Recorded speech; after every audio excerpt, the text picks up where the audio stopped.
Shalom teman-teman yang dikasihi Tuhan. Saat ini saya rindu membagikan renungan firman Tuhan yang diambil di dalam Kisah Para Rasul pasal yang ketiga ayat yang ke-19 dan ayat yang ke-20. Karena itu sadarlah dan bertobatlah supaya dosamu dihapuskan, agar Tuhan mendatangkan waktu kelegaan dan mengutus Yesus yang ditetapkan bagimu sebagai Kristus. Nah, di sini firman Tuhan mau ingatkan kepada setiap kita, sadarlah. Nah, terkadang kita tidak sadar kalau kita tuh hidup di dalam dosa.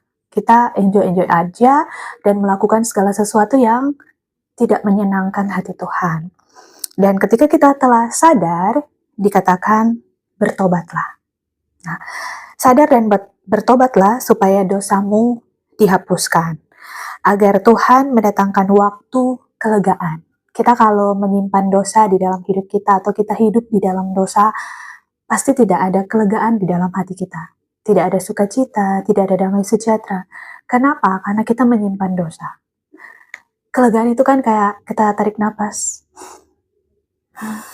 lega, seperti itu. Nah, kalau kita menyimpan sesuatu, kita pasti takut. Takut apa? Takut ketahuan. Apalagi sesuatu hal dosa yang sekalipun tidak diketahui oleh manusia, tapi Tuhan tahu. Dan suatu saat, dosa itu akan tercium. Sepintar-pintarnya kita menyembunyikan segala sesuatu yang tidak berkenan di hadapan Tuhan, pasti ada waktunya Tuhan untuk Tuhan ungkapkan, agar kita berbalik dan bertobat. Nah, sebelum saatnya terjadi, mendingan kita mengaku dosa kita kepada Tuhan, dan supaya kita apa? Kita mendapat kelegaan. Di dalam Matius pasal yang ke-11 ayat yang ke-28 berkata begini, "Marilah kepadaku semua yang letih, lesu, dan berbeban berat, aku akan memberi kelegaan kepadamu." Datanglah kepada Tuhan.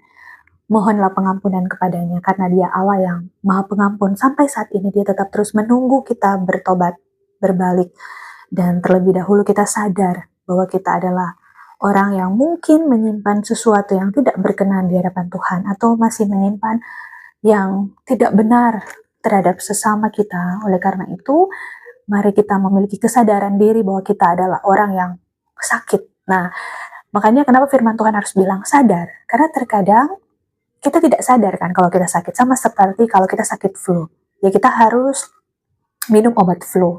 Nah, kalau kita tidak sadar kalau kita sakit flu dan kita minum obat, mungkin kita minum sakit flu tapi kita minum obat migrain seperti itu. Nah, itu kan berbeda obatnya ya teman-teman. Jadi kalau kita tahu, kita sadar, kita tahu kita harus datang ke siapa dan kita harus minum obat apa. Kita harus datang ke dokter dan kita harus minum sesuai keluhan kita. Nah, mungkin teman-teman di luar sana memiliki keluhan yang dosa-dosa yang masih mengikat.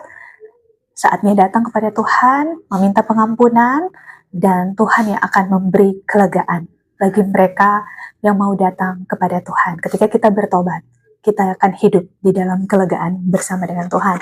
Kiranya firman Tuhan ini dapat memberkati kita semua. Shalom dan God bless you.